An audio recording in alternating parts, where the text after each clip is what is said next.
નમસ્કાર, આપ જોઈ રહ્યા છો જીએસટીવી ન્યૂઝ અને આપની સાથે હું છું ધ્વની। દિલ્હીમાં આખરે સત્તા કોની તેને લઈ અને સવારથી જે રીતે પરિણામ ધીમે ધીમે સામે આવી રહ્યા છે, રૂઝાનોમાં પહેલેથી જ જે રીતે જોવા મળ્યું હતું, બેલેટ પેપરની સાથે સાથે આપણે જોયું હતું કે સ્થિતિ ક્યાંક ને ક્યાંક બીજેપીની તરફેણમાં જોવા મળી રહી હતી। ઘણી જગ્યાએ શરૂઆતી રૂઝાનમાં આપણે જોયું હતું કે આમ આદમી પાર્ટી અને ભાજપ વચ્ચે ક્યાંક ટક્કર જોવા મળી રહી હતી, પરંતુ હવે જે રીતે લગભગ ધીમે ધીમે પરિણામો તરફ આપણે આગળ વધી રહ્યા છે, ત્યારે બીजेपी માટે આજનો દિવસ ફળી ગયો છે એમ કહી શકાય। જે રીતે મહારાષ્ટ્રમાં બીજેપીને સફળતા મળી, હરિયાણામાં સફળતા મળી, ત્યારે કદાચ દિલ્હીનો ગઢ ચડવો એ ભારતીય જનતા પાર્ટી માટે કપરો કહેવાતો હતો, પરંતુ ઇલેક્શન થયું અને ત્યાર પછી જે રીતે એક્ઝિટ પોલ સામે આવ્યા હતા અને તેમાં લગભગ બતાડવામાં આવી રહ્યું હતું કે ભારતીય જનતા પાર્ટી આ વખતે સરકાર બનાવે છે અને સ્થિતિ એ રીતની જ જોવા મળી છે, પરંતુ કદાચ કપરો સમય વધારે કોઈના માટે હોય તો એ છે કોંગ્રેસ પાર્ટી માટે,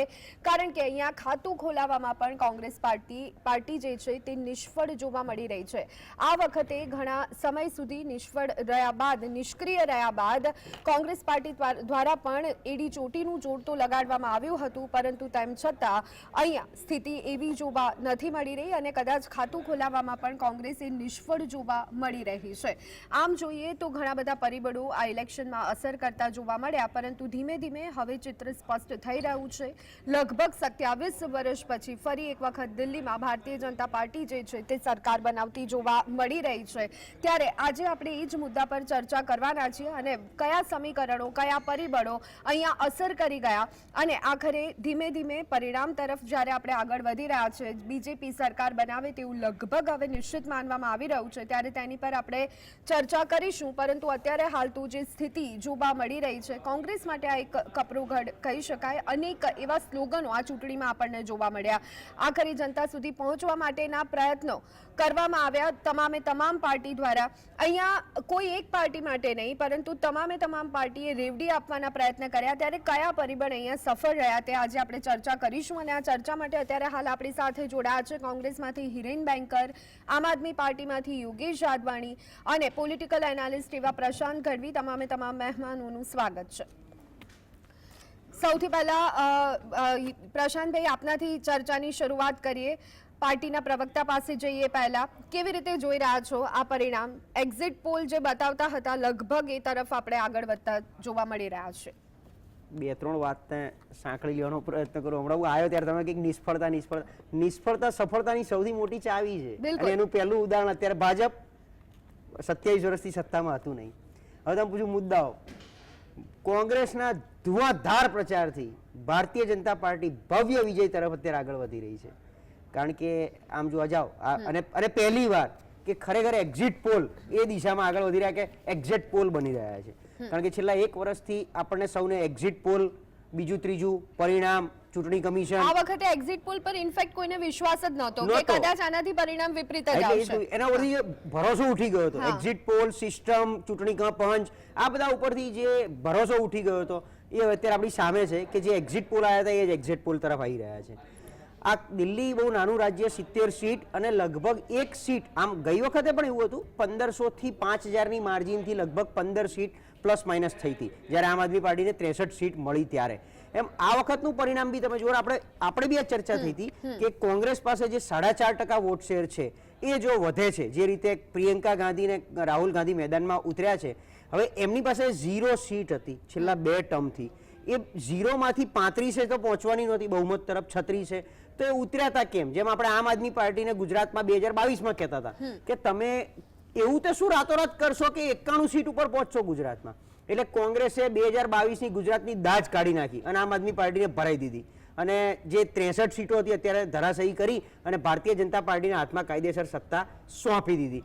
કારણ કે ભાજપ પાસે એવા કોઈ પોઝિટિવ મુદ્દા કયા હતા? આમ જોવા જાવ તો પ્રચારમાં હા, નો ડાઉટ તમે નરેન્દ્રભાઈ મોદીના નામ આપી શકો, એમના પ્રચારના મુદ્દા એટલે શું? નરેન્દ્રભાઈ મોદી, અમિત શાહ, કેન્દ્ર સરકાર, ડબલ એન્જિન, બાકી યમુનાનું પ્રદૂષિત પાણી હું પીવું છું તું પીવે છે, એર ક્વોલિટી ઇન્ડેક્સ, પ્રદૂષણ, જેને કોઈ કંટ્રોલ નથી કરી શકવાનું। આજે ભાજપના સીએમ બેસી જશે હમણાં 2-3 દિવસમાં અને 2030ની ચૂંટણીમાં આપણે ચર્ચા કરશું ત્યારે આપણે આ જ ચર્ચા કરતા આવીશું કે એક્યુઆઈ ઘટ્યો કે નહીં ઘટ્યો હોય, એ કોઈની તાકાત નથી। આમ આદમી પાર્ટી પાસે બહુ મોટું ભાથું હતું કે ભાઈ અમે શિક્ષણની વાત કરીએ છીએ, અમે આરોગ્યની વાત કરીએ છીએ, અમે ટ્રાન્સપોર્ટેશન ફ્રી આપીએ, ફ્રી રેવડી, ફ્રી લાઇટ, પાણી, વીજળી બધું મફત આપીએ છીએ.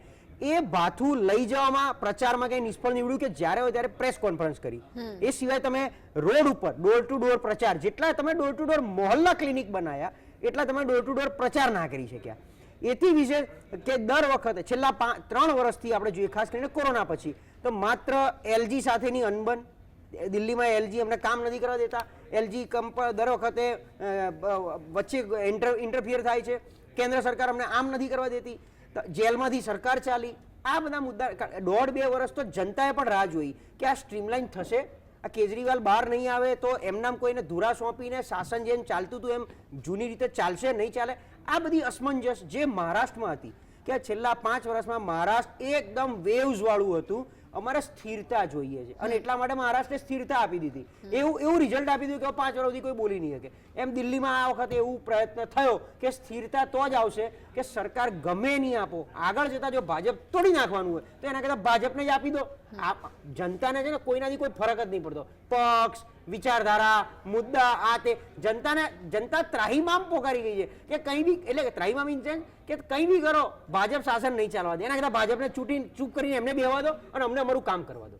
પછી તમે 12 લાખનો ટેક્સ ની વાત તમે કરતા હોય, આ જે કંઈ વોટ શેર અત્યારે તૂટ્યો છે એ કોંગ્રેસો વોટ શેરમાં આપી લો એટલે દલિત અને મુસ્લિમના બધા વોટ કોંગ્રેસના ખેમામાં ગયા, એટલે આમ આદમી પાર્ટીના તૂટ્યા અને એટલે આમ આદમી પાર્ટી લગભગ 8 જ સીટ બહુમતીથી દૂર છે. 27 છે, 36 જોઈએ છે, એટલે 8 થી 9 સીટ જે દૂર છે એ 8% કે 9% કોંગ્રેસનો વોટ શેર છે એને તોડી નાખ્યું. આમાં ભાજપે કંઈ જાદુ કર્યો નથી. હા, એની મહેનત હશે છેલ્લા 10 વર્ષમાં એને મહેનત, કારણ કે 3 સીટ 7 સીટ વત્તા ધુઆધાર પ્રચાર, ત્યાં જ આ લોકો બધા બેઠા છે, આખા દેશમાંથી મોટા મોટા નેતાઓ ત્યાં ખેડી દીધા. એ લોકોએ એમની રીતે પ્રવેશવરમાં જ્યારે હોય ત્યારે સરસ મજાની બાઇટ આપી દેતા હતા, ટીવી પર આવીને મનોજ તિવારી સરસ મજાના ગીતો ગઈ જતા હતા. આ બધું ખરું, પણ એમને કંઈ કામ કરવાનું બચ્યું જ નહોતું ભાજપને.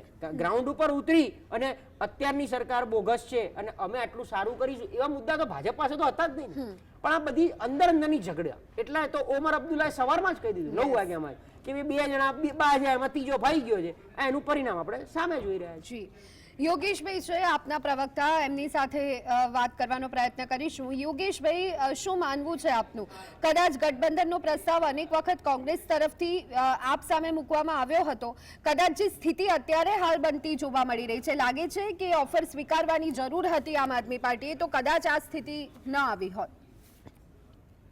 પહેલી વાત તો બેન, જે ભાજપ અને કોંગ્રેસ છે આ બંને એક ટીમ છે અને આ બંને ટીમ બધી જ સંસ્થાઓ કે એજન્સીઓ સાથે મળી અને આ આખી લડાઈ અમારી જે હતી ને આ બંને પાર્ટીઓ સાથે હતી. આ એક સિસ્ટમની સામે હતી અને આ જુદી જુદી આ સંસ્થાઓ, જે બંને સંસ્થાઓ મળીને જે કામ કર્યું, તો આ બંને સંસ્થાઓએ બીજી એની જે સંલગ્ન સંસ્થાઓ એટલે કે સીબીઆઈ, ઈડી, દિલ્હી પોલીસ, ચુનાવ આયોગ, એની સામે આમ આદમી પાર્ટી એકલા હાથે લડી છે અને આ કામ ફક્ત ને ફક્ત આમ આદમી પાર્ટી અને અરવિંદ કેજરીવાલજી જ કરી શકે છે. અને અરવિંદ કેજરીવાલજી એટલા માટે કરી શકે છે કે અરવિંદ કેજરીવાલજીએ હંમેશા કામની રાજનીતિ કરી છે, જ્યારે ભારતીય જનતા પાર્ટીએ પોતાના નામની અને સત્તાની રાજનીતિ કરી છે. આઝાદ ભારતના ઇતિહાસમાં ક્યારેય પણ ન થઈ હોય એવી ચૂંટણી આ વખતે દિલ્હીમાં થઈ અને આ ચૂંટણી એટલા માટે એવી રસપ્રદ અને વધારે વિવાદાસ્પદ બની કે ભારતીય જનતા પાર્ટીનો એજન્ડા 2020 થી સેટ હતો કે એન કેન પ્રકારે આમ આદમી પાર્ટીને ધૂળ ચાટતી કરી દેવી, ખતમ કરી દેવી, પાડી દેવી. એટલે જુદા જુદા માધ્યમોથી પછી દારૂ કૌભાંડની કોંગ્રેસની પણ બીજેપી સામે હતી, આપની પણ બીજેપી સામે હતી, તો બંને એક થઈને લડ્યા હોત તો વધારે સારું પરિણામ આવ્યું હોત. ષડયંત્રનો ભાગ રૂપે જે હમણાં દુષ્પ્રચાર, પૈસા, લીધતા, હલકટાઈ અને ગુંડાગર્દીની જે ભારતીય જનતા પાર્ટીએ હદ ઉઠાવી અને આ હદના પરિણામો ભારતીય જનતા પાર્ટીને મળ્યા છે. કોઈ આમ આદમી પાર્ટીનો કોઈ વાંધો વિરોધ નથી, પણ પબ્લિકની આંખમાં જે ધૂળ નાખવાનું કામ ભારતીય જનતા પાર્ટીએ કર્યું અને જે રીતે અરવિંદ કેજરીવાલ અને આમ આદમી પાર્ટીની છબી ધ્રુમિલ કરી અને લોકોને જે ગેરમાર્ગે દોર્યા છે, એના લીધે કંઈક ને કંઈક આ પ્રકારે સ્થિતિ થોડી અસમંજસ જેવી થઈ છે. યોગેશભાઈ, આપ કહી રહ્યા છો ભારતીય જનતા પાર્ટીએ પબ્લિકની આંખમાં ધૂળ નાખી છે, તો 4 વખત જે પસંદગી પામી આમ આદમી પાર્ટી, તે સમયે જનતા સ્માર્ટ હતી અને અત્યારે જનતાના નિર્ણય પર આપ સંમત નથી? નહીં, જનતાના નિર્ણય સાથે સહમતિ અસહમતિની વાત જ નથી, પણ ભારતીય જનતા પાર્ટીએ આઝાદ ભારતના ઇતિહાસમાં અત્યાર સુધી ક્યારે આવી રીતે ખરાબ રીતે ચૂંટણી પંચનો જાણે ભારતીય જનતા પાર્ટીના ચૂંટણી એજન્ટ હોય એવી રીતે ઉપયોગ કર્યો, દિલ્હી પોલીસનો જાણે દિલ્હીના ભાજપના ઉમેદવારોનો પોલિંગ એજન્ટ હોય એવી રીતે ઉપયોગ કર્યો. તો આ રીતે ક્યારેય ચૂંટણી ન હોય. ભારતીય જનતા પાર્ટી આપણે બકાયદા વિડીયોમાં જોયું છે કે ભાજપના ઉમેદવારો બેફામ રીતે ચિકનો વેચ્યા, દારૂ વેચ્યો, ઇવન અજમેર જવાની બસો ભરતા દેખાણા, નિશાનો મારી અને એમણે મતદાન દઈ દીધું છે એ પ્રકારની હરકતો કર દેખાણા. અને ચૂંટણી પંચ આ જગ્યાએ જાણે મૌન મૃતના અવસ્થામાં હોય એવી રીતે ચૂંટણી પંચે કામગીરી નિભાવી. તો સ્વાભાવિક છે કે દિલ્હી પોલીસ પણ આમ આદમી પાર્ટી પાસે નથી, દિલ્હીમાં કોઈ એવો પાવર પણ આમ આદમી પાર્ટી નથી, માત્ર એક લિમિટેડ સંસ્થા તરીકે કે લિમિટેડ પાવર અમારી પાસે છે. એની સામે ભારતીય જનતા પાર્ટીએ સત્તા, પૈસા, તમામ પાવરોનો જે દુરુપયોગ કર્યો છે એમાં કંઈક ને કંઈક યોગેશભાઈ, અમે આપની પાસે આવ્યા, કોશિશ કરી છે, પણ છતાં પણ કંઈક યોગેશભાઈ, અમે આપની પાસે આવ્યા એ પહેલા પોલિટિકલ એનાલિસ્ટ પ્રશાંતભાઈ પાસેથી જાણવાનો પ્રયત્ન કર્યો. તેમણે અહીંયા એક મુદ્દો કહ્યો કે ડોર ટુ ડોર પ્રચારમાં આમ આદમી પાર્ટી ક્યાંક પાછી પડી છે. લાગે છે આપને કે જે રીતે બીજેપી લોકો સુધી પહોંચી છે એ રીતે આમ આદમી પાર્ટી પહોંચવામાં નિષ્ફળ રહી છે?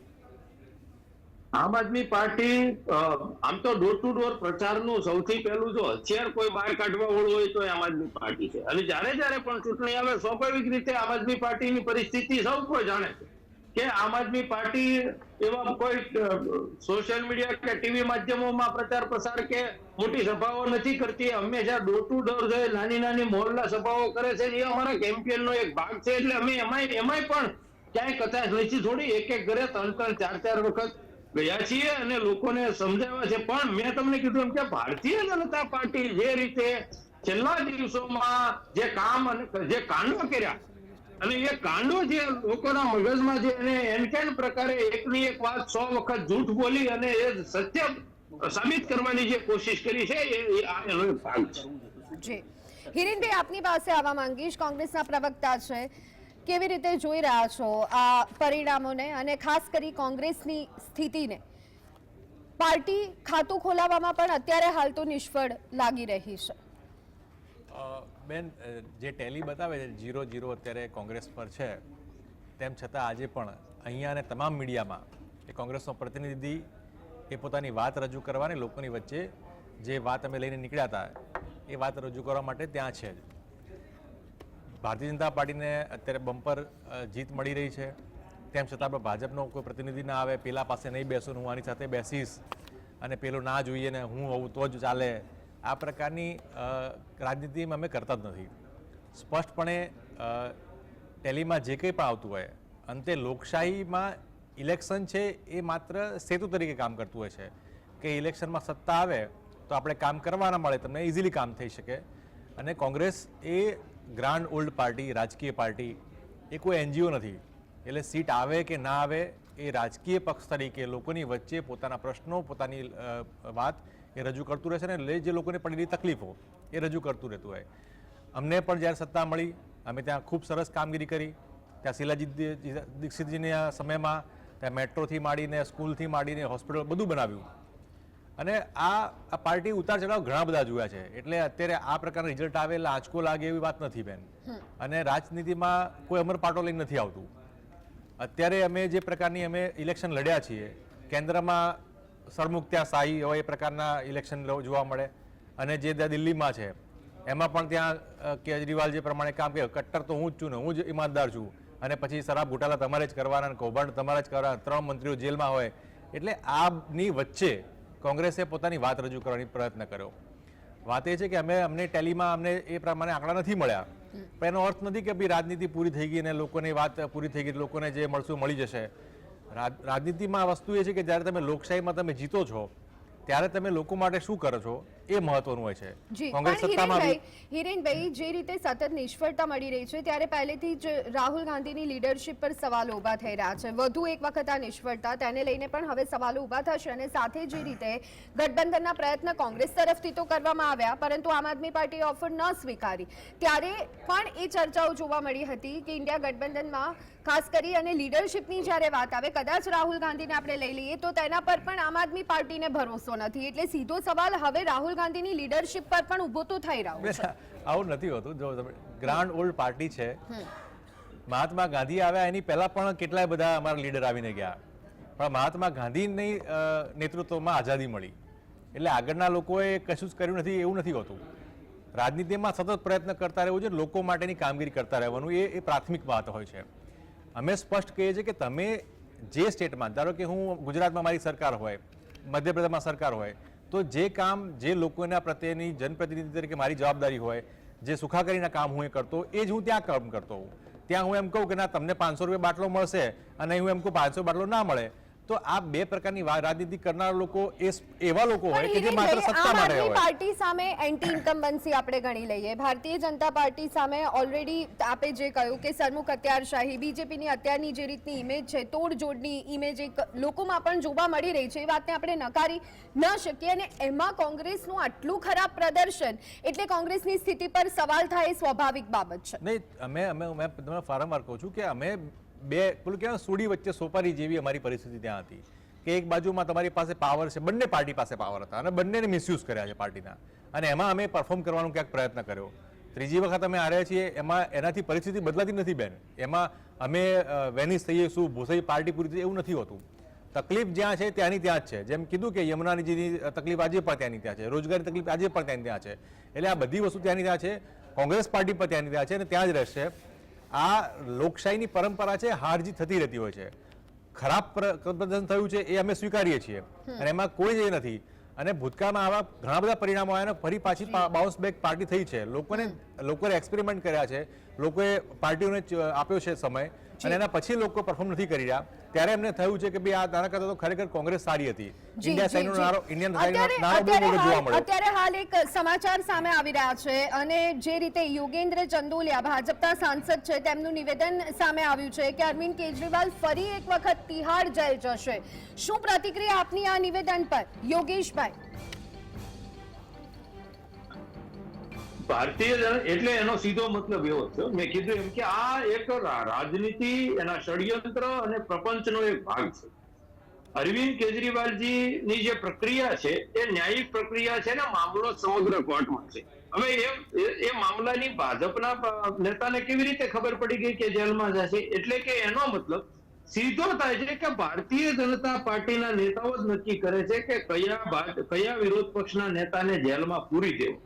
એટલે જ્યારથી નરેન્દ્રભાઈ મોદી કેન્દ્ર સરકારમાં, એટલે કે હમણાં લોકસભાની જે ચૂંટણી ગઈ અને એમને એમ લાગ્યું કે આ લોકસભા જીતવામાં આપણા ફાંફા પડી ગયા છે, એટલે હવે આપણી છેલ્લી ટર્મ છે, એટલે અમિત શાહજી અને નરેન્દ્ર મોદીએ પોતાનું અભિમાન સંતોષવા માટે કે હવે આપણે આ કેન્દ્ર સરકારમાં આપણે ચૂંટણી લડવાની નથી, એટલે આપણું અભિમાન સંતોષી લેવી, એટલે કે અરવિંદ કેજરીવાલ પરની જે આપણી દુશ્મની છે, જે ભડાશ છે, આમ આદમી પાર્ટી પરની જે આપણી દુશ્મની છે, ભડાશ છે, એ ભડાશ અને દુશ્મની કાઢવા માટે એ પોતાના અભિમાનમાં આમ આદમી પાર્ટી અને અરવિંદ કેજરીવાલની જે રીતે ષડયંત્રના ભાગરૂપે ખતમ કરવાનો જે એમનો કારસો છે, અને એ ખતમ કરવાનો જે કારસો છે, એ કારસો થોડો કારગત નીવડ્યો છે કે જેથી કરીને પોતાનો અહમ સંતોષી શકાય. જી, આપ રાજનીતિ ગણી લો, સ્ટ્રેટેજી ગણી લો, ઈડી સીબીઆઈ નો દુરુપયોગ ગણી લો, પણ એ વાત સાથે આપ સંમત થાવ છો કે જ્યારે આમ આદમી પાર્ટીના મંત્રીઓ જેલમાં ગયા હતા, અરવિંદ કેજરીવાલ પોતે જેલમાં ગયા, ભલે આરોપો હજી સાબિત ન થયા હોય, પરંતુ તેની નેગેટિવ ઇમ્પેક્ટ જનતામાં જોવા મળી છે અને એ વોટ રૂપે જનતાએ બતાવી છે. ચોક્કસપણે જયારે કોઈ પણ નેતા જયારે જેલમાં જતા હોય, અને બીજું કે બીજી બાજુ આ લોકોનો પાછો એટલો બધો દુઃપ્રચાર, ભયંકર દુઃપ્રચાર જે એમને જૂની ચૂંટણીઓમાં ધર્મના નામે કર્યો છે, ભગવાન રામના નામે કર્યો છે, અને એટલા બેન આ એવા લોકો છે કે અરવિંદ કેજરીવાલજી એક પ્રેસ કોન્ફરન્સની અંદર દાખલા રૂપે જયારે રાવણને ખરાબ ચીતર્યો હતો, અરવિંદ કેજરીવાલની સામે, અરવિંદ કેજરીવાલજીના ઘરની સામે આ લોકો રાવણનું અપમાન કેમ કર્યું? એટલે આ શું રાક્ષસના વંશજો છે કે રાવણના વંશજો છે કે રાવણનું સમર્થન કરવા અરવિંદ કેજરીવાલજીના ઘરે વિરોધ કરવા માટે પહોંચી ગયા છે? મોઢે રામનું લેવાનું અને પાછું સમર્થન રાવણનું કરવાનું, એટલે એની માનસિકતા ત્યાં જ થતી થઈ જાય કે આમને અરવિંદ કેજરીવાલજી અને આમ આદમી પાર્ટી કણાની જેમ ખૂંદતા હતા, અને એ જે કણાની જેમ ખૂંદતા હતા એનો જ આ બદલો મળે. જી, પ્રશાંતભાઈ આપણી સાથે છે. પ્રશાંતભાઈ, કાલકાજી બેઠકથી આતિશી સવારથી પાછળ જોવા મળી રહ્યા છે. બીજા કે ત્રીજા રાઉન્ડમાં થોડા આગળ આવ્યા હતા 1000 વોટથી, પરંતુ ફરી એક વખત તેઓ પાછળ છે. અરવિંદ કેજરીવાલ માટે જે સમાચાર આવી રહ્યા છે, નવી દિલ્હી બેઠક પરથી તેઓ પણ 2000થી વધુ મતથી પાછળ છે.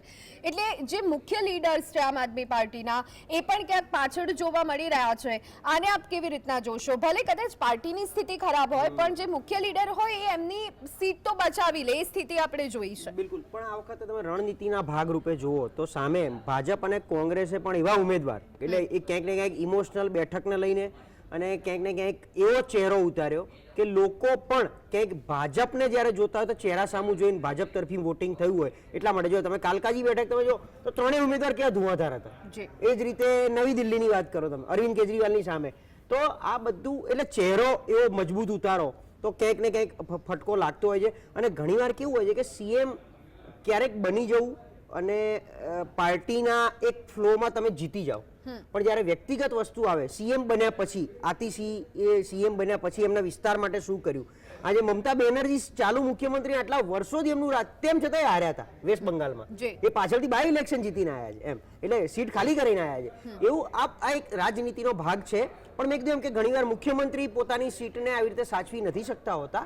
એની પાછળના કારણ કે મુખ્યમંત્રી બન્યા પછી ડિસ્કનેક્શન એમની પોતાની વિસ્તારની જનતા પ્રત્યેનું હોય છે, અને એટલા માટે સામે છેડે ધુઆધાર પ્રચાર. આ વખતે આપણે જોઈએ તો નવી દિલ્હી બેઠક પર ધુઆધાર પ્રચાર આમ આદમી પાર્ટીએ કર્યો છે. કદાચ દિલ્હીમાં બીજે નહીં જોવા મળ્યો હોય એટલો પ્રચાર અને એટલું એડીચોટીનું જોર નવી દિલ્હી બેઠક પર પ્રવેશ વર્મા જ્યારે સામે આવ્યા ત્યારે આમ આદમી પાર્ટીએ ઉતાર્યું છે.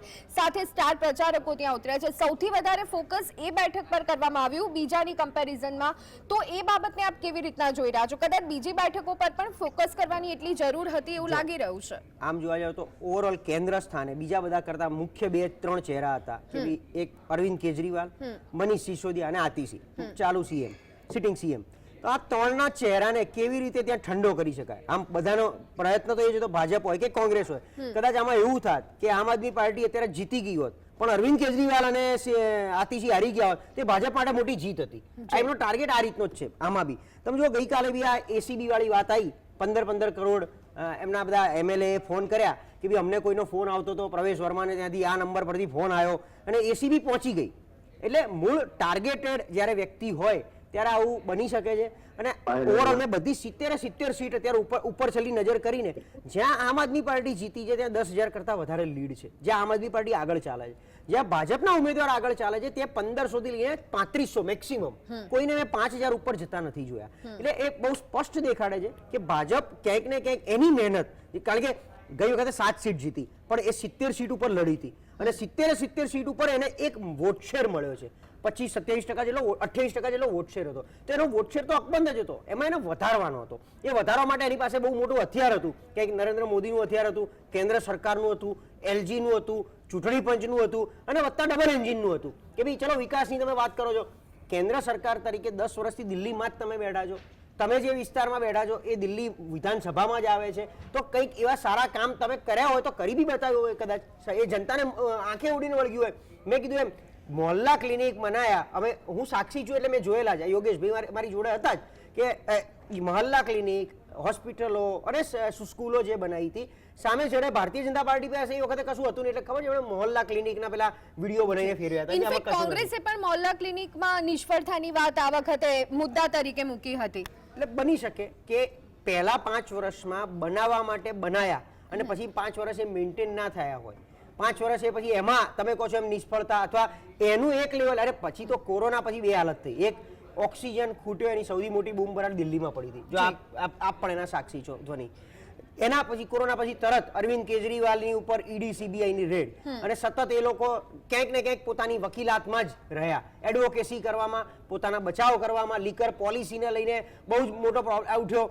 બીજું એવું બી બને કે લીકર પોલિસી એને લઈને એટલે આ બાજુ પરમિશનો અલગ અલગ પ્રકારે આપી કે બધા ઠેલા ઊભા કરવા, એ ક્યાંક જનતાને ના પણ ગમ્યું હોય કે એક બાજુ તમે આટલું સારું કરો છો પણ બીજી બાજુ અમારી આવનારી પેઢી આનાથી વધારે બગડી રહી છે, તમારી આ બધી પોલિસી, તમારી અમુક નીતિઓથી અમને એવું લાગે છે કે માહોલ બગડી રહ્યો છે, એટલે તમને અહીંયા બ્રેક મારવી જરૂરી છે. એ રીતે પણ બ્રેક મારી હોય. અને હજી આ 42 સીટ પર જે ભાજપ જીત્યું છે અને જે 28 પર ભાજપ હાર્યું છે એનું પણ આપણે આકલન જો કરો તો મેં શું કીધું કે 1500, 2000, 3000, 5000 વોટ, એનાથી વધારે નહીં. એટલે આમાં છે ને કોઈ મુદ્દા નથી ચાલતા. છેલ્લે એક છેલ્લો ઇમ્પોર્ટન્ટ મુદ્દો જે રાહુલ ગાંધી ક્યારના ઠોકીને આપે છે કે રાતોરાત મતદારો વધે છે, ફેક મતદારો વધે છે, વોટિંગ પેટર્ન આખી એ અલગ જાય છે. વોટિંગ પેટર્નની અંદર ઘણા લોકો મતદાન મથક સુધી ન પહોંચી શકે એવો પણ પ્રયત્ન થાય છે. એટલે એ લોકોના આધાર કાર્ડ કે વોટર આઈડી કાર્ડ પહેલેથી લઈ લેવા અને બતાવી દેવા અથવા ત્યાં નહીં જવું. કોઈકનો મેં વિડીયો જોયો તો એણે એવું કીધું મેં ખુદ 6 બાર વોટ દે કે આયા, કદાચ દિલ્હીનો જ વિડીયો હતો જો હું ભૂલતો ના આવતો. મેં ખુદ, એ ભાજપનો કોઈ નેતા હતો. એટલે ક્યાંક હું આમાં ભાજપને કોસતો નથી, કોઈકના વખાણ કરવા બેઠો નથી, પણ જે રીતે ઇલેક્શન આપણે જોયું આપણી જિંદગીમાં કદાચ ભાગ્યે જ આવું ઇલેક્શન આપણે જોતા હોય જેમાં ખુલ્લે આમ બધું ચાલતા નરી આંખે દેખાય તો કોઈ જ એને ન રોકી શકે અને પરિણામ આપણી સામે આવે. એક્ઝિટ પોલ કેમ, આ એક્ઝિટ પોલને કેમ, એટલે બીજું તમે જો આ વખતે એક્ઝિટ પોલ કોઈ એવા મોટા પેલા પોલ નહોતા જે દર વખતે જે બીજી ન્યૂઝ ચેનલ્સના જે પોલ આવતા હોય છે નેશનલ વાળા, એવા પોલ નથી આવ્યા, બધા કંઈક કંપનીઓના પોલ આવ્યા. એટલે કંપની વાળા એક્ઝિટ પોલ જે આવ્યા ક્યાંથી આવ્યા, એમને કોણે આપ્યા? એક્ઝિટ પોલથી માહોલ બન્યો ને અચાનક બધી રાડ બૂમ ભરાડા પડવા માંડી. ગઈકાલે તો ધારાસભ્યો ખરીદવાની વાત આવી ગઈ. આ બધું ચકેડું જે છે ને, જેને કીધું કે જે નાની લીડથી જીતાઈ રહ્યું છે ને એ માત્ર એક ઇમોશનલ ફેક્ટરથી કે કોણ, કયો નેતા, કયો પક્ષ બધાને ત્યાં મહોલ્લામાં, ગલીઓમાં, સોસાયટીમાં, શેરીઓમાં જઈ એમને બહાર કાઢી અથવા એમની જોડે બેઠક કરી આ ઇલેક્શન દરમિયાન ને બેઠકો કરીને ઇમોશનલ આપી દીધું કે આ વખતે તમે અમને જીતીને આપો, ગમે તે થાય અમારે જીતવું છે. કારણ કે એવું તો છે નહીં કે નેતા હાર્યા પછી, ભાજપની આ એક ખાસિયત બહુ સારી છે, હાર્યા પછી પણ એ 5 વર્ષ એ લોકો ગ્રાઉન્ડ પર હોય છે, 5 વર્ષ એ લોકો જનતાની વચ્ચે હોય છે. કોંગ્રેસમાં હારેલો ઉમેદવાર, હારેલો ધારાસભ્ય, આ 70 સીટ છે તો કેમ કોંગ્રેસનો આ 5 વર્ષ દરમિયાન એક પણ આપણને એવો પ્રચાર જોવા ના મળ્યો કે જે એમ કહી આપે કે અમને જીતાડીને આપો? શીલા દીક્ષિતે દિલ્હી બનાવ્યું છે, છાતી ઠોકીને કહેવું પડે કે જ્યારે કોઈ આખા ઇન્ડિયામાં કોઈના મગજમાં વિચાર ના આવે ત્યારે શીલા દીક્ષિતે મેટ્રો બનાવી છે. આખા દિલ્હીના બેઝમેન્ટમાંથી આટલી સરસ મેટ્રો ચલાવી, નીચે આખો ખાડો ખોદીને. આવું ક્યાંથી શું છે? એટલે દિલ્હીનો સાચો વિકાસમાં શીલા દીક્ષિતનો સૌથી મોટો હથિયાર ભાગ છે એમનો. તો ક્યાંય શીલા દીક્ષિતના નામનો ખાલી એમના દીકરાને લડાયા અને પેલું ઇમોશનલ આપી દીધું કાર્ડ, પણ એનાથી 70 જીતી નથી જવાતું, એટલે બહુમત નથી લેવાતી. તો 5 વર્ષ દરમિયાન, 10 વર્ષ, 5 બી નહીં, કારણ કે કોંગ્રેસ પહેલી વારમાં જ્યારે કોંગ્રેસ સાથે ગઠબંધન થયું આમ આદમી પાર્ટીનું, ત્યારે બંનેની બહુ લિમિટેડ સીટ હતી, ભાજપની સીટો એ વખતે પણ વધારે હતી. એટલે ભાજપ તો ગ્રાઉન્ડ ઉપર હતું જ, એ ગ્રાઉન્ડ ઉપર રહી પેલું કેમ દ્રવિડની જેમ બેટિંગ ટુચુક કરીને સત્તા મેળવવાનો પ્રયત્ન એમનો સતત ચાલુ હતો. કોંગ્રેસે છેલ્લા 10 વર્ષમાં એવો કયો પ્રયત્ન કર્યો કે એક બી ભૂલી જાઓ, લોકસભામાં એક બી સીટ કોંગ્રેસને ના મળે, ઇવન આમ આદમી પાર્ટીને ના મળે. 2020 હોય કે 19 હોય કે 24 હોય અને કે 63 સીટથી સરકાર ચાલતી હોય આમ આદમી પાર્ટીની, ત્યારે તમને કેન્દ્રમાં એક બી સીટ લોકસભામાં ના મળે. અને એ બી ગઠબંધન પછી દિલ્હીમાં કોંગ્રેસનું આપનું ગઠબંધન થાય, 5 સીટ પર આ લડે, 2 સીટ પર આ લડે, અને તેમ છતાં બે ભેગા થઈને એક સીટ ના લઈ શકો. મીન્સ ક્યાંક ને ક્યાંક છેલ્લા 10 વર્ષમાં માહોલ કંઈક એ રીતે બદલાયો કે જનતાએ મૂડ બનાવ્યો. આ મૂડ ભલે હું કહું છું 1000 વોટની જ બહુમતીનો છે, પણ રોટલો ફેરવવો પડે તાવડીમાં, એ બધાએ સમજવાનું હોય, દરેક રાજ્યોએ સમજવાનું હોય કે તાવડી પર રોટલો એક સાઈડ જ જો પડ્યો રહે ને તો એ રોટલો બળી જાય, એ રોટલી બળી જાય. એ બળેલી રોટલી ખાવી એના કરતા ક્યારેક ફેરવવી પણ જરૂરી છે. આ ગુજરાતને પણ લાગુ પડે છે. અને જો તમે નહીં ફેરવો તો જનતા તમને ફેરવી નાખશે, અને બિલકુલ એ જ સ્થિતિ જોવા મળી રહી છે. દર્શક મિત્રો, આ ચર્ચા આગળ પણ ચાલુ રહેશે, પરંતુ અત્યારે હાલ સમય થયો છે બ્રેક લેવાનો. આપ જોતા રહો GSTV ન્યૂઝ.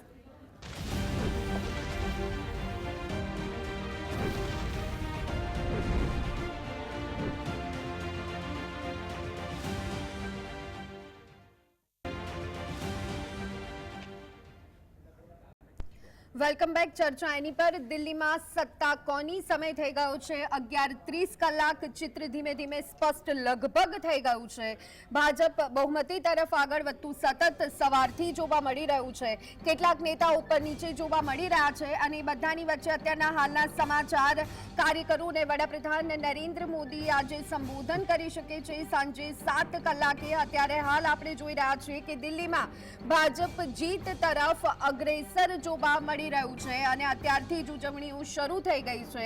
પીએમ મોદી સાંજે 7 વાગે કાર્યાલય પહોંચી શકે છે, કાર્યકરોને સંબોધિત કરી શકે છે. બેન્ડ બાજા બારાત જેવો માહોલ અત્યારે હાલ દિલ્હી ભાજપમાં સ્પષ્ટ જોવા મળી રહ્યું છે. કેસરિયા ઝંડા અત્યારે હાલ દિલ્હીમાં લહેરાવાનું શરૂ થઈ ગયું છે. તો બીજી બાજુ જો જોઈએ તો કોંગ્રેસ અને આમ આદમી પાર્ટી માટે આજનો દિવસ, આજની આ ઘડી એ ઉદાસીન છે. કારણ કે ધાર્યા પરિણામ ક્યાંક આમ આદમી પાર્ટીને મળ્યા નથી તો કોંગ્રેસ તો અહીંયા ખાતું ખોલાવવામાં જ નિષ્ફળ જતી જોવા મળી રહી છે.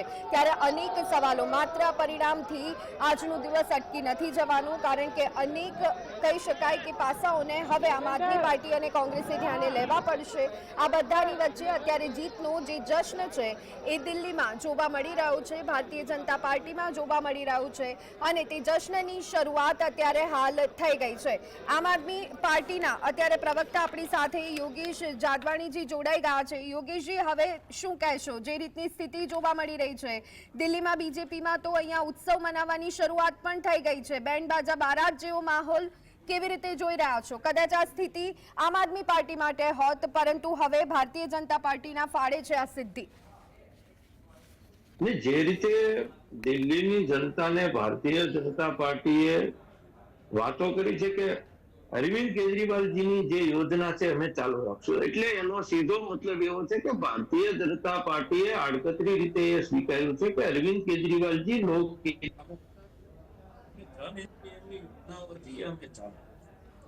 આખા દેશમાં ફરી ફરીને ફ્રીની રેવડી, ફ્રી કલ્ચરથી દેશના આર્થિક અર્થતંત્રને નુકસાન થશે, ફલાણું થશે, આવી વાતો કરવા વાળા જ્યારે અમે મહિલા સન્માન માટે 2100 રૂપિયાની રાશિ નક્કી કરીએ છીએ ત્યારે પોતે 2500 રૂપિયાની રાશિ નક્કી કરે છે. એવી જ રીતે ગુજરાતમાં છેલ્લા 30 વર્ષથી ભારતીય જનતા પાર્ટી સત્તામાં છે, પણ એમને મધ્યપ્રદેશમાં બીજેપી આપી છે, પણ ગુજરાતમાં 30 વર્ષથી સત્તામાં છે તો ગુજરાતના લોકોને કશું નથી આપવું. એટલે જે બેવડી નીતિ છે એ પણ લોકોની સામે જે છે કે માની લો કે ડબલ એન્જિનના નામે લોકોને જે પ્રભાવિત કરવાનું કામ કર્યું છે કે ડબલ એન્જિનની સરકાર છે, આજે એ જ દિલ્હી સરકારની એટલી ફાઇલો એલજીના માધ્યમથી ત્યાં દબાવીને બેઠા છે. તો દિલ્હીની જનતા માટે એમને આગળની 3 ટર્મ પહેલા એવો વાયદો કર્યો હતો કે દિલ્હીમાં ભારતીય જનતા પાર્ટીની સત્તા આવશે તો દિલ્હીને પૂર્ણ રાજ્યનો અમે દરજ્જો આપીશું. તો બહુમતી આવશે, હજી પરિણામો ચોક્કસ પરિણામ આવશે એટલે સ્પષ્ટ થઈ જાય. જો બહુમતી આવશે તો દિલ્હીની જનતાને 3 ટર્મ પહેલા વાયદો કર્યો તો 15 વર્ષ પહેલા, તો એ વાયદો પણ પૂરો કરશે કે અમે સ્પષ્ટ બહુમતી આપીશું. બીજી ત્રીજી રીતે એનકેન પ્રકારે અરવિંદ કેજરીવાલજીને આવું નથી થતું ને તેવું નથી થતું. એ દિલ્હીની જનતા છે, દેશનું અત્યારે હાલ પ્રતિક્રિયા સામે આવી રહી છે આ પરિણામો પર, તેની પર એક નજર કરી યોગેશભાઈ ફરી એકવાર આપની પાસે આવીશું. विशेष रूप से कुछ निकाल कर दिए मोबाइल पिछले जब तक आती आई है और being a PWD minister, being a chief minister रहते हुए सी डिडंट डू एनीथिंग. आम आदमी पार्टी ने जो मुद्दा बनाया था गुंडागर्दी पार्टी, जो तमाम, आपको लगता है कि फेल हुए हैं ये? नहीं, देखो इनका मुद्दा बिल्कुल अपने पे गिरबान में झांक के देखा नहीं. केजरीवाल से बड़ी गुंडागर्दी किसने की है? प्रशांत भूषण, कुमार विश्वास, योगेंद्र यादव, इनको जब पार्टी से निकाला गया तो कहा इनको तो लात मार के भगाना चाहिए था. कहाँ पे लात मार के? वो स्टेटमेंट देखो केजरीवाल कौन सी भाषा का उपयोग किया है. पुलिस के जवानों के लिए कैसी भाषा का उपयोग केजरीवाल ने किया है, एक मवाली भी नहीं करता है. मैंने कभी ऐसे भाषा का उपयोग नहीं किया होगा. और देश के प्रधानमंत्री के बारे में कैसी भाषा का उपयोग केजरीवाल जी ने किया है. भारत की सीमा पर प्रहरी हमारे सैनिक पुलवामा में अंदर पाकिस्तान को जाके सैनिकों को ठोका है उन्होंने, उनके लिए सबूत मांगने का काम केजरीवाल ने किया है. ये देशद्रोही वाली मानसिकता है. तो भारत विरोधी इनकी सोच है. ये अर्बन लेक्सलाइट टाइप के लोग हैं. मुख्यमंत्री की चूज कौन रही है? मुख्यमंत्री की चूज वो रही है जिनके परिवार ने अफजल गुरु की माफी, जो संसद पार्लियामेंट के अंदर अटैक टेररिस्ट था, उसको माफ किया जाना चाहिए. उसकी कोई अगर मर्सी पिटीशन डाली तो आतिशी के मदर फादर ने डाली थी. पार्टी कोई बड़ी जिम्मेदारी देती है तो क्या कहेंगे सर? मेरे लिए बहुत बड़ी जिम्मेदारी है. 3 बार विधायक मुझे बनाया, 2 बार सांसद बनाया. इससे बड़ी जिम्मेदारी पार्टी को क्या देगी? देश के अंदर 145 करोड़ लोग हैं, राजनीति में 10,000 लोग हैं और मैं उन 10,000 लोगों में से पार्टी ने मुझे बना रखा है. तो इससे बड़ी मेरी क्या पार्टी जिम्मेदारी देगी? પ્રશાંતભાઈ, આપની પાસે આવવા માંગીશ. અત્યારે હાલ જે પ્રતિક્રિયા આપી છે રમેશ બિધુડીએ, અને સાથે એમણે પણ અનેક નિવેદનો આપ્યા છે, અને એમના નિવેદનોના કારણે પણ ઘણા ચર્ચામાં છે બાપ બદલ્યા, અને આવા અનેક નિવેદનો અત્યારે હાલ ભલે ખુશી મનાવતા જોવા મળી રહ્યા છે અને લગભગ જીત નિશ્ચિત છે. આ નિવેદનોબાજી પણ આ ઇલેક્શનમાં એક અલગ રીતે જોવા મળી. ઘણા બધા સ્લોગન આ ઇલેક્શનમાં આપણને જોવા મળ્યા. આ રાજનીતિને આપ કેવી રીતના જોઈ રહ્યા છો? હવે શું ધીમે ધીમે રાજનીતિનો ટ્રેન્ડ દેશમાં બદલાઈ રહ્યો છે? એટલે સારા સૂત્રો બનાવવા, એકબીજાના કાદા ઉછાળેલા સૂત્રો બનાવવા, અને ક્યાંક એવું થાય કે બી લોકોના મગજ પર અસર કરે. હકીકતમાં હું એવું માનું છું કે આનાથી વોટમાં કોઈ ફેરફાર થતો નથી.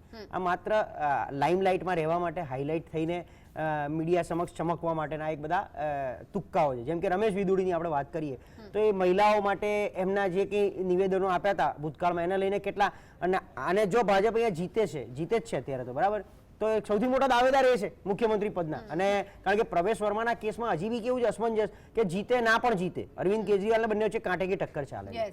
આતિશી એક વ્યક્તિગત, કદાચ મને એવું લાગે છે કે હાર વ્યક્તિગત થઈ શકે છે એમની, પણ અરવિંદ કેજરીવાલ હજી પણ ક્યાંક લોકો માટે એવો ચહેરો છે જે લોકો એને પસંદ કરતા. કારણ કે છેલ્લે દિલ્હીમાં સારી વસ્તુ ઇમ્પ્લિમેન્ટ કરવામાં મગજ તો અરવિંદ કેજરીવાલનું છે. છેલ્લા દિવસ સુધી સત્તા એમણે છોડીને જેલમાં રહીને પણ એ સીએમ પદે તો ચાલુ જ રહ્યા હતા. એમ વિદુડીજીની બધી વાતોમાં સૌથી મોટા અત્યારે દાવેદાર એ છે. ભલે સીએમ નથી જ બનવાના, કારણ કે ભારતીય જનતા પાર્ટી એની સ્ટાઇલ પ્રમાણે કોઈક એવા નવા ચહેરાને 45માંથી લઈ આવશે, એના પેલા નિરીક્ષક નીમશે, ચિઠ્ઠીમાં નામ જશે, એ ચિઠ્ઠી જોઈને વસુંધરાજીની જેમ કોઈ ચોકી પણ જશે, એવું પણ બની શકે છે. પણ ઓવરઓલ નિવેદનબાજી આ વખતે ખુદ નરેન્દ્ર મોદીએ પણ આપી, આપદા ये दिल्ली में आपदा है. હવે નોર્મલી અમે કાયમ એવું કહેતા હોઈએ છીએ કે તમે જ્યાં સુધી એક રેસમાં દોડો અને કોઈ એક પદે પહોંચો ને ત્યાં જ સુધી તમારે બોલવાનું હોય નોર્મલી, પછી તમારા કામ બોલે. જે અરવિંદ કેજરીવાલને પણ નડે છે આમ જોવા જાવ તો, અને એ જ રીતે નરેન્દ્ર મોદીને પણ નડે છે. કારણ કે સતત નિવેદનબાજી, સતત કોઈકના માટે બોલતું રહેવું. અરવિંદ કેજરીવાલ પણ સતત મોદીજી ऐसा करते, ભાજપ ગુંડો કી પાર્ટી હે, એલજી આમ કરે છે. ભાઈ મુખ્યમંત્રી તરીકે તમારે બી તમારી લિમિટમાં રહેવાનું હોય, પ્રધાનમંત્રી તરીકે પણ તમારે તમારી લિમિટમાં રહેવાનું હોય. જે અત્યારે હવે આખી રાજનીતિની ભાષા બદલાઈ ગઈ છે, એને લઈને વોટિંગ પેટર્ન પર જે પહેલા થતી અસરો, પહેલા છે ને શબ્દો ઉપર ભાર પડતા, અને એ શબ્દો આજે વાજપેયીજી બોલ્યા છે એમ એવું કહેવાય. એટલે અમારે વોટ કરવો પડે ભાજપને. આજે કોંગ્રેસમાંથી બી ઘણા સારા સારા જૂના નેતાઓ, માધવરાવ સિંધિયા બોલ્યા છે એમ એવું કહેવાતું. તમને માધવરાવ સિંધિયાને તો કાયદેસર વાજપેયીની સામે રાજીવ ગાંધી એટલા માટે ઉતાર્યા હતા કે ભાઈ તમે જે કેવો નિર્મળ ચહેરો છો, સૌમ્ય ચહેરો છો, કે તમારે આ ઇલેક્શન લડવું પડશે, કારણ કે વાજપેયી લડી રહ્યા છે સામે. એટલે આ રીતે એક શબ્દોથી, એક ચહેરાથી ચૂંટણી લડાતી હતી, જે અત્યારે વ્યાખ્યા બદલાઈ ગઈ છે. લોકો બી હવે સમજુ થઈ ગયા, એટલે મેરિટના આધારે આજે લોકોને એવું લાગે છે કે ભાજપને 46 સીટ એટલે મળી કે 12 લાખ ઉપરનો ઇન્કમ ટેક્સ નાબૂદ કર્યો, એટલે ત્યાંનો જે મિડલ ક્લાસ વર્ગ હતો એ આખો ડાયવર્ટ થઈ ગયો. પણ આ એક ફેક્ટર છે. એ સિવાય ઘણા બધા ફેક્ટરો એવા હોઈ શકે જે લોકો, મેં કીધું એમ કે કદાચ આજે આમ આદમી પાર્ટી 40 સીટથી, હવે જો આ 46 સીટની સરકાર ભાજપની 5 વર્ષ ચાલશે, આની જગ્યાએ આમ આદમી પાર્ટી આ 46 સીટ હોત ને તો 1 વર્ષ પછી આપણે ચર્ચા કરતા હોત કે સત્તા ફરી ગઈ છે, આમ આદમીના ધારાસભ્યોએ રાજીનામું આપી દીધું છે, ભાજપ સરકાર બનાવવા જઈ રહી છે, આ બાબતમાં આપણું શું કહેવું છે, આ ચર્ચા આપણે કરતા હોત.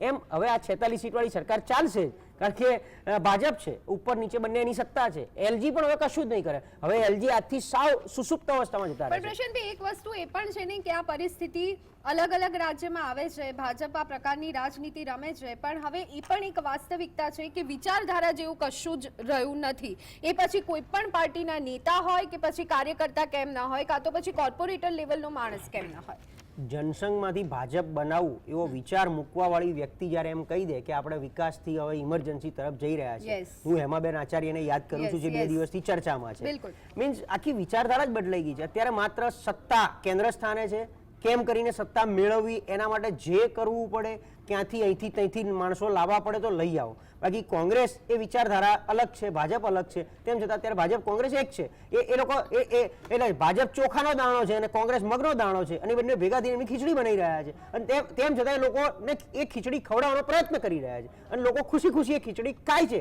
પણ જેને ઓરિજિનલી ભાતના ચોખા જ ખાધા છે એને તો એ ભાતના ચોખા યાદ આવે છે. હું હેમાબેન આચાર્યને ભાતના ચોખા મૂકું છું. ના એટલે આમાં વસ્તુ એ સ્પષ્ટ છે કે તમે જે કીધું એ કે ભાઈ વિચારધારા, રાજકીય નૈતિકતા ભારતીય જનતા પાર્ટીની મરી પરવાળી છે. એને જે પ્રકારે કામગીરી અત્યારે કરી રહી છે એ સ્પષ્ટ છે કે માત્ર સત્તા લેવા માટે જ આપણે કામગીરી કરવાની, બાકી બધું ગયું એને ખાડામાં. લોકોની ચિંતા બી ગઈ ખાડામાં. તમારે ખરેખર મેં વાની પહેલાં પણ મેં કીધું કે તમે ખરેખર જો સત્તા માટે લોકોના સેવા માટે આવ્યા હોત તો જે તમે સેવા મધ્યપ્રદેશમાં કરી રહ્યા છો, જે તમે સેવા રાજસ્થાનમાં કરી રહ્યા છો, એ તમે ગુજરાતમાં કરો ને ભાઈ. 30 વર્ષ તમે 98માં તમે દિલ્હીમાં નહોતા, 98 પછી અત્યારે તમે સરકારમાં આવ્યા છો, તમે ત્યાં એવા વાયદા કરી રહ્યા છો કે 500 રૂપિયા બોટલ મળશે, 2,500 રૂપિયા તમે મહિલાઓને મળશે. તો એ 30 વર્ષથી તમે સત્તામાં છો તો તમે એ નથી આપી શકતા. કેમ? એની મહિલાઓ કંઈ અલગ છે, ભારતીય નથી ભાઈ. એટલે તમે માત્ર સત્તા લેવા માટે તમે એવા વાયદાઓ કરવાના, એવા વચનો કરવાના, અને તમારી પાસે પાવર છે એનો મિસયુઝ કરવાનો. ઇલેક્શન જે પહેલાં લડાતું હતું અત્યારે લડાતુંમાં ઘણો મોટો ફરક છે. ઘણી ઇલેક્શન મેનેજમેન્ટમાં બદલાવ થયો છે. એમાં હથકંડાઓની વાત કરીએ જે આપણે અહીંયા કેમેરાની આંખે કહી ના શકીએ એ પ્રકારના હથકંડાઓ જ્યારે જમીની સ્તર પર ઉતરી ત્યારે આપણે જોયા છે. એટલે આ બધી વાત થયા પછી ખરેખર લોકોને શું મળે છે? તો લોકોને હજુ પણ જે મળવું જોઈએ સ્થાનિક વસ્તુ નથી મળતી. 10 વર્ષથી સરકાર પછી પણ આજે પણ ત્યાં યમુનાજી પ્રદૂષિતની વાત કરી રહ્યા છે. 30 વર્ષ સરકાર અહીંયા હોવા છતાં આપણે પણ સાબરમતી પ્રદૂષિતની વાતો કરી રહ્યા છીએ. અહીંયા પણ આજે શિક્ષણની વાતો કરી રહ્યા છીએ. એટલે વાત એ છે સત્તામાં હું રહીશ પણ સત્તામાં રહ્યા પછી હું સેવાની વાત કરવામાં ત્યારે હું કશું કામ નહીં કરું. એટલે એ વાત છે ને એમાં માટે તમે મારે પાર્ટી તોડવાની. કિરીટભાઈ, ફરી એકવાર આપની પાસે આવીશું, પરંતુ ઇલેક્શનને લઈ, રિઝલ્ટને લઈ પ્રતિક્રિયા તેની પર નજર કરીએ. इसलिए कि जो वोट कांग्रेस का आम आदमी पार्टी के में चला गया था वो हमें आना चाहिए था. वो भारतीय जनता पार्टी में जाता हुआ दिखाई पड़ रहा है. तो वोट ऑफ परसेंटेज थोड़ा बहुत बढ़ भी जाए तो मैं कहूँगा तो भी हमारी हार है. हार इसलिए हमारी है कि हमारा वोट हमें मिलना चाहिए था. कांग्रेस का वोट कांग्रेस को वापस आना चाहिए था. कांग्रेस का वोट चला गया बीजेपी में. एक बात तो हम वोट ज़्यादा परसेंटेज बढ़ा नहीं पाए. दूसरी बात यह है कि पर्टिकुलरली केजरीवाल से मिडिल क्लास बहुत ही ज़्यादा नाराज था कि ये झूठ बोलना, अनाप शनाप का आरोप लगाना और ये काइयापन और नटवरलाल की जो छवि बनी है वो उसके वजह से मिडिल क्लास शिफ्ट किया है बीजेपी को कि बीजेपी हराने की क्षमता में है. और तीसरी बात है कि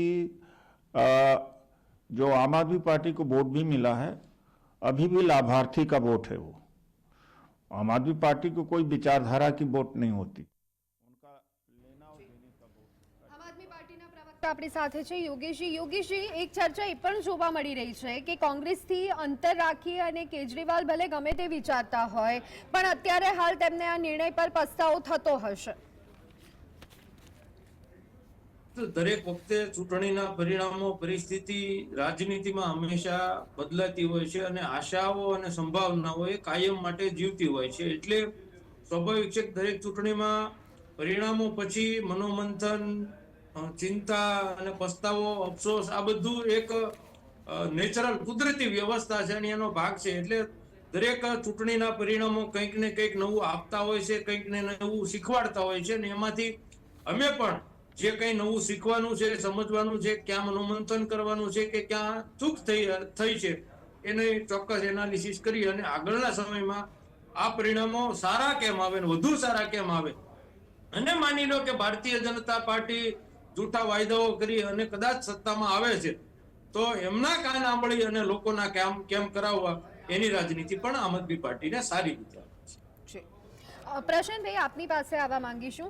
જે રીતની સ્થિતિ અત્યારે હાલ જોવા મળી રહી છે, એક વાત તો સ્પષ્ટ છે, ભલે આજે ભારતીય જનતા પાર્ટી જીતતી હોય પરંતુ વડાપ્રધાન નરેન્દ્ર મોદી સિવાયનો કોઈ જબરજસ્ત ચહેરો જે હોવો જોઈએ, ખરેખર ગ્રાઉન્ડ લેવલ પર હોવો જોઈએ ચહેરો, જ્યાં ઇલેક્શન થતું હોય ત્યાંનો હોવો જોઈએ, તેવો કોઈ ચહેરો ભારતીય જનતા પાર્ટી પાસે નથી. અને ન માત્ર દિલ્હી, દરેક સ્ટેટમાં એ જ સ્થિતિ જોવા મળી રહી છે. આ બાબતને આપ કેવી રીતના જોઈ રહ્યા છો? બિલકુલ આપની વાત સાચી છે કે ભાજપની આ નીતિ એવી જ રહી છે કે કંઈ ચહેરો ડેવલપ નહીં થવા દેવાનો અને નવો ચહેરો, કારણ કે એની પાછળ પાછું ભાજપનું એક અલગ ગણિત છે. આ રાજકીય ગણિત નથી, આ પ્રોફેશનલ ગણિત છે. એવી કારણ કે બધા રાજ્યોમાંથી કામ કરીને છેલ્લે ફંડિંગથી માંડીને ભાજપને મોટું કરવાથી માંડી અને આખી રણનીતિ છેલ્લે છેવાડા સુધી પહોંચાડવા માટે એક એવો વ્યક્તિ જોઈએ જે ઉપરના, એટલે પોતે એક તો બહુ બુદ્ધિશાળી ના હોવો જોઈએ. દરેક જગ્યાએ એક એમની નીતિ તમે જુઓ, માત્ર કયામાં હોવા જોઈએ અને કયામાં હોય એટલે ઉપરથી જે આદેશ આવે એનું જ પાલન કરવાનું. પોતાના રાજ્યમાં પોતાનું કંઈ જ ના ચાલે. એટલે મુખ્યમંત્રીનું પણ નથી ચાલતું રાજ્યોમાં. આવું સ્પષ્ટ દરેક રાજ્યો કહે છે જ્યાં ભાજપના મુખ્યમંત્રીઓ છે ત્યાં. એટલે સો કોલ્ડ શિસ્તબદ્ધ પાર્ટી. શિસ્તબદ્ધ પાર્ટી, એમ બધી શિસ્તતા કે બધું કહીને ચલ બેઠ જા, બેઠ ગઈ, ખડી હો જા, ખડી હો ગઈ, આ રીતે જ બિહેવ કરવાનું. ઉપરથી નરેન્દ્રભાઈ પાર્ટી ચલાવે, પાર્ટી બી ચલાવે, સરકાર બી ચલાવે. પાર્ટીના અધ્યક્ષ ભલે જેપી નડ્ડા રહ્યા, પણ સંગઠનમાં નાનામાં નાના હોદ્દેદારને પણ કંઈક ઉપર નીચે કરવા હોય તો નરેન્દ્રભાઈને કે અમિતભાઈને પૂછવું પડે. એટલે આ બે વ્યક્તિનું ચાલે. હવે એ બે વ્યક્તિએ આ એક નવી સ્ટ્રેટેજી અપનાવી છે કે ક્યાંય ચહેરો મોટો નહીં થવા દેવાનો, કારણ કે જો ચહેરો મોટો થાય, એની લોકપ્રિયતા મોટી થાય તો કાલ ઉઠીને આપણી ઉપર મોરલો થઈને આવે, જેમ યોગી આદિત્યનાથનું વધારે પડતું થઈ રહ્યું છે. દિલ્હીના અગાઉના ઇલેક્શનમાં ચહેરો ડિક્લેર કરીને તેઓ ઇલેક્શન લડ્યા હતા બીજેપીમાં. બહુ ભૂતકાળમાં બિલકુલ ભૂતકાળમાં. પણ એ વખતે હજી છે ને નરેન્દ્ર મોદી આટલી પકડ લીધી નહોતી જ્યારે આ થયું ત્યારે. 2015માં આ વસ્તુ એમણે કરી હતી, પણ ત્યારે આખી પકડ આખી પાર્ટી પર નહોતી. અને હજી ત્યાં સુધી શું છે, રાજનાથસિંહ, અડવાણી, મુરલી મનોહર જોશી આ બધા એક્ટિવ હતા, એટલે એ એમની રીતે પાર્ટી ચલાવતા હતા. જેવું નરેન્દ્ર મોદી 2016-17 પછી ધીરે ધીરે પાર્ટી પર પકડ લીધું, એટલે બધી આખી પોતાની સ્ટાઇલ પ્રમાણે કામ કરવા માંડ્યા અને એ સ્ટાઇલથી બધું ચાલે છે. તમે જો તો ઘણાને અત્યારે ઊંઘમાંથી ઉઠાડીને પૂછો કે રાજસ્થાનના સીએમ, એટલે પહેલા માથું ખંજવાળવું પડે, એ કોણ હશે, પછી કાં તો ગૂગલ કરવું પડે. એમ ઘણા રાજ્યોના ચહેરા એવા છે. આ મોદીની સ્ટાઇલ છે. આજે પણ હજી કહું છું ને, જેમ પ્રવેશ વર્મા અને મનોજ તિવારી, આ બે ચહેરા મોટા, અને રમેશ વિદુડી સંસદ સભ્ય તરીકે અથવા ધારાસભ્ય તરીકે રહ્યા, એટલે બડબોલા નેતા તરીકે જાણીતા છે દિલ્હીમાં. બીજા તમને ચોથું નામ ના આવડે. દિલ્હીના 70 ધારાસભ્યોમાં તમે જે 70 ઉમેદવારોના નામ લેવા જાઓ તો પ્રવેશ વર્મા જો જીતી જશે તો એમને તમે જોજો તો કદાચ બની શકે કે એક સારું ખાતું આપીને બેસાડી શકે. બાકી એ સાચો દાવેદાર એ છે. એમના ફાધર પણ મુખ્યમંત્રી હતા, સાહેબસિંહ વર્મા, એ જૂના જનસંઘ, RSS એ બધામાંથી આવે છે. એટલે એ રીતે ભાજપની નીતિ આખી અલગ છે અને ચહેરો નહીં આગળ કરે. તમે જુઓ તો મહારાષ્ટ્રમાં એક ખાલી એવું હતું, કારણ કે ત્યાં એક ગરજ હતી દેવેન્દ્ર ફડણવીસની, એણે જે કંટ્રોલ કર્યા હતા અને વત્તા એને સમજાવવામાં આવ્યા હતા જે જ્યારે શિંદેને બેસાડ્યા ત્યારે. એટલે આ રીતિથી ચાલશે. બીજો કંઈ એમાં મતલબ જ રહેતો નથી. અને જે બી આવશે એ પછી દિલ્હી પર પોતે બી રાજ નહીં કરી શકે, કારણ કે ત્યાં તો નરેન્દ્રભાઈ પોતે જાતે જ બેઠા છે દિલ્હીમાં. તો એ ને અમિતભાઈ, એટલે રોજે રોજ ત્યાંનો સીએમમાં નહીં બેસે, પીએમઓમાં જઈને બેઠો હશે દિલ્હીનો સીએમ, અને ત્યાં જઈને ફાઇલો પાસ કરાવતો હશે. સાહેબ હવે મારે દિલ્હીમાં કરવાનું શું છે? પણ મૂળ વાત કે મુખ્ય 2-3 જે મુદ્દા હતા, એક ઝુગ્ગી ઝોપડી, એક પ્રદૂષિત યમુના અને ત્રીજું પ્રદૂષણ. આ 3ને હવે શોર્ટ ટાઈમમાં, કારણ કે જે રીતે તમે લોકોથી વધારે સારા એડવાન્સ છો, બુદ્ધિશાળી છો, તો તમે શોર્ટ ટાઈમમાં એવું કયું સારું સોલ્યુશન લઈને આવો છો કે દિલ્હીની જનતાને એમ થાય કે ઝુગ્ગી ઝોપડીમાં આગળ જતા જે મુંબઈમાં ધારાવી 100 ડેઝનો પ્લાન ડિક્લેર પણ કરવામાં આવશે. હવે એ પણ એક ટ્રેન્ડ બની ગયો છે. ટ્રેન્ડ આ સરકારમાં આ 100 દિવસનો પ્લાન, પછી કોણ પૂછવાનું 100 દિવસ પછી? આ તો બધું ચૂંટણીના પરિણામના દિવસ માટે હોય છે અને શપથ સુધી હોય છે. અને મેં કીધું એમ ઝુગ્ગી ઝોપડી જેમ મહારાષ્ટ્રમાં ધારાવી અદાણી પ્રોજેક્ટમાં જઈ રહ્યો છે, એમ હવે અદાણીનો પણ એક સૌથી સરસ મજાનો એક ત્યાં ઠેકો લાગી જશે ઝુગ્ગી ઝોપડીની આજુબાજુમાં, અને ત્યાં નવું કન્સ્ટ્રક્શન તમને દેખાતું થઈ જશે. જી યોગેશભાઈ, આપની પાસે આવવા માંગીશું. અરવિંદ કેજરીવાલ શું ફરી એ રાજનીતિમાં ફસાયા છે કે જેમાં શીલા દીક્ષિત ફસાયા હતા? એક ક્રાંતિ, એક લહેર આવી હતી અને સીધા અરવિંદ કેજરીવાલને જનતાએ સ્વીકાર્યા હતા. ભલે કારણો, રાજનીતિ, સ્ટ્રેટેજી બીજેપીની કોઈ પણ ગણી લો, પણ શું અરવિંદ કેજરીવાલ પોતે હવે એ રાજનીતિમાં ફસાયા છે એવું આપણે માની શકીએ? જે પરિણામો આવી રહ્યા છે, જે સંઘર્ષ અત્યારે હાલ પ્રવેશ વર્મા સામે જીતવા માટે કેજરીવાલને પોતે કરવો પડી રહ્યો છે, ત્યારે જે રીતે મેં તમને પહેલા કીધું એમ કે ભારતીય જનતા પાર્ટીએ એક એજન્ડાના ભાગરૂપે અરવિંદ કેજરીવાલ અને આમ આદમી પાર્ટીને ખતમ કરવાની જે સોપારી લીધી, એ સોપારીમાં ભારતના ઇતિહાસમાં ભારતીય જનતા પાર્ટીએ પોતાની જે કઈ નિમ્નતા આવતી હોય રાજનીતિની, એ તમામ નિમ્નતાઓની હદોપાર વટાવી લીધી. જેટલી પણ એમનાથી ગુંડાગર્દી કે જેટલો પણ સત્તાનો દુરુપયોગ કરવાનો આવે, તમામ દુરુપયોગ અરવિંદ કેજરીવાલજીને ખતમ કરવા માટે વાપર્યો છે. એ એટલા માટે કે અરવિંદ કેજરીવાલ એક એવા વ્યક્તિ હતા કે સીધે સીધા ભારતીય જનતા પાર્ટી પ્રધાનમંત્રી અમિત શાહને ચેલેન્જ કરતા હતા, અને એ ભારતીય જનતા પાર્ટીના નેતાઓને આખી ભારતીય જનતા પાર્ટીને આંખના કણાની જેમ ફૂંચકતા હતા. એટલે અરવિંદ કેજરીવાલજીને પાડવા માટેની આ એક ભારતીય જનતા પાર્ટીની જે સ્ટ્રેટેજી હતી, એમાં એને તમામ ષડયંત્રો, તમામ હથકંડાઓ અપનાવી લીધા છે. ને એ દેશની જનતા ખૂબ જાગૃત અને સમજદાર છે. જ્યારે પણ આવા એમને વાર કર્યા છે અને જે પણ આવી ઘટનાઓ બની છે, આ તમામ ઘટનાઓથી જનતા પોતાની શીખ મેળવે, અને કદાચ જનતાના મનમાં પણ એક પ્રકારનું કન્ફ્યુઝન હોય કે કદાચ અરવિંદ કેજરીવાલ સાચા છે કે ભાજપ વાળા સાચા છે. પણ 5 વર્ષનો સમયગાળો એમને કદાચ મળી જશે તો દૂધનું દૂધ અને પાણીનું પાણી જનતાની સમક્ષ થવાનું છે. જી બિલકુલ. પ્રશાંતભાઈ, જીતનો જશ્ન અત્યારથી દિલ્હીમાં શરૂ થઈ ગયો છે અને સાથે આજે વડાપ્રધાન પોતે સંબોધન કરવાના છે, કાર્યકરોને કાર્યાલય પહોંચવાના છે. આજે ખરેખર દિલ્હીમાં બીજેપીનો વનવાસ પૂરો થયો અને આ જીત એટલા માટે કદાચ એમના માટે મહત્વની પણ હશે કે લોકસભા 3 વાર જીતી લીધી, પણ દિલ્હી ગઢ ગણાય દેશનો એ હાથમાં નહોતું આવતું અને આજે આવી ગયું છે. એટલે ખરા અર્થમાં બીજેપી માટે આજે વનવાસ પૂરો થયો અને એની ખુશી જ અલગ હશે, એ દેખાઈ રહ્યું છે આપણને. એટલે આ વખતે યેનકેન પ્રકારે એટલે ગમે તેમ કરીને દિલ્હીમાં જીત હાંસલ કરવી હતી. એટલે અને આમ જોવા જાવ તો ભાજપમાંથી આ શીખવા જેવું છે કે સરપંચની ચૂંટણી હોય, નગરપાલિકાની હોય કે વિધાનસભાની હોય, આક્રમકતા જોઈશે ને જોઈશે અને આખી ફોજ ઉતારી દેવી. ખુદ નરેન્દ્ર મોદીએ પ્રચાર કર્યો અને પહેલા જ પ્રચારમાં આપદા શબ્દ આપ્યો કે ये આમ આદમી પાર્ટી આપકે लिए, આપ દિલ્હી કે लिए આપદા है. હવે એ ત્યાંથી ચાલુ થયેલો પ્રચાર ધીરે ધીરે બધા અલગ અલગ કરવટો બદલતા આજે ભાજપ સત્તા મેળવી રહ્યું છે. અને એક્ઝિટ પોલ જે રીતે એમની દિશામાં આવ્યા, મીન્સ 70 સીટના દિલ્હીમાં લગભગ જનતાનો મૂડ આપણને પહેલા જાણવા મળી ગયો એને એક્ઝિટ પોલના રૂપમાં આવ્યો હતો. આજે વનવાસ 27 વર્ષે પૂરો થાય છે, આવનારા 5 વર્ષ અને હજી પણ સારા કામ કરીને જે બી રીતે આગળ એમની રાજનીતિ ચાલતી રહે, પણ કેન્દ્ર અને રાજ્ય બંને કદાચ એવું બી થાય તો પૂર્ણ રાજ્યનો પણ દરજ્જો આપી શકે છે હવે દિલ્હીને, જે અત્યારથી પહેલામાં પકડી રાખ્યું છે. જે લોકોની માંગ છે પૂર્ણ રાજ્ય અથવા બિહાર જેવું કોઈ સ્પેશિયલ રાજ્ય, એવી કંઈક જે ઘણા સમયથી માંગ ચાલે છે દિલ્હીને લઈને અને એને લઈને રાજનીતિ. કારણ કે અત્યારથી શું હતું, જો શીલા દીક્ષિત મુખ્યમંત્રી અને ઉપર કોંગ્રેસની જ સરકાર હતી. શીલા દીક્ષિત હટ્યા, આ બાજુ આમ આદમી પાર્ટી આવી, આ બાજુ ભાજપની સરકાર આવી. ત્યારે એવું લોકો કહેતા ભાજપની બી ટીમ છે અને જે રીતે આંદોલનમાંથી ઊભી થયેલી પાર્ટી હતી. 10 વર્ષ અત્યારે પહેલી વાર મને લાગે દિલ્હીને એવું ફીલ થયું હશે કે 10 વર્ષથી અમે એકદમ પેલા નિરાધાર બાળકની જેમ કે કેન્દ્રનો સપોર્ટ મળે નહીં, કેન્દ્ર નકરી ગાળો દે, રાજ્ય કેન્દ્રને ગાળો દે, આ બંને વચ્ચે જનતા ફસાઈ ગઈ હતી. અને એટલે કદાચ આ પરિણામ આવ્યું જનતાએ વિચારીને કે એના કરતાં વન સાઇડેડ જવા દો, વન લાઇનર જવા દો કે ભાઈ જેની ઉપર સરકાર છે એને અમે આપો. આ જ રીતે દિલ્હી ચાલ્યું છે. ભૂતકાળમાં પણ જ્યારે સુષ્મા સ્વરાજ એટલે મુખ્યમંત્રી દિલ્હીમાં ભાજપની સરકાર હતી ત્યારે ઉપર ભાજપની એકવાર સરકાર હતી, એક જ વાર હતી, ગઠબંધનથી હતી. એમ આ પરિસ્થિતિ આવું થતું હોય છે. ભાજપે આ વનવાસ પૂરો કર્યો છે, સત્તા પર બહુ આવી તો ગયા પણ પ્રશાંતભાઈ, જો આ જ ઇક્વેશન છે તો જે તે વખતે અગાઉ આપની સરકાર બની આટલા સમય સુધી ત્યારે ઘણો ભરોસો આમ આદમી પાર્ટી પર જનતાએ દાખવ્યો હશે, એ વાતને પણ આપણે નકારી ન શકીએ. પણ એ વખતે વિરોધ પક્ષ જેવું કશું હતું નહીં. તમે જુઓ, કારણ કે 2013માં આમ આદમી પાર્ટીનો ઉદય થયો, જન્મ થયો, અન્ના હજારે વાળું આંદોલન ચાલ્યું, એ પછી પાર્ટી નહીં બને, રાજકારણમાં નહીં આવીએ, તેમ છતાં અરવિંદ કેજરીવાલ ચહેરો બની, એકલા હાથે બધું ઊભું કર્યું અને પાર્ટી બનાવીને પહેલી જ વારમાં ઇલેક્શન લડ્યા. એ ઇલેક્શનમાં એને 28 જેટલી સીટો મળી, કોંગ્રેસને મળી, એ બંનેનું ગઠબંધન થયું. સીટમાં હું કંઈક નાનો મોટો ફેર ભૂલી રહ્યો છું, તો એ બંને ગઠબંધન ચલાવ્યું. હવે ગઠબંધન બહુ લાંબુ ચાલ્યું નહીં, કોંગ્રેસ સાથે ફાયું નહીં, કારણ કે કોંગ્રેસને ગાળો દે.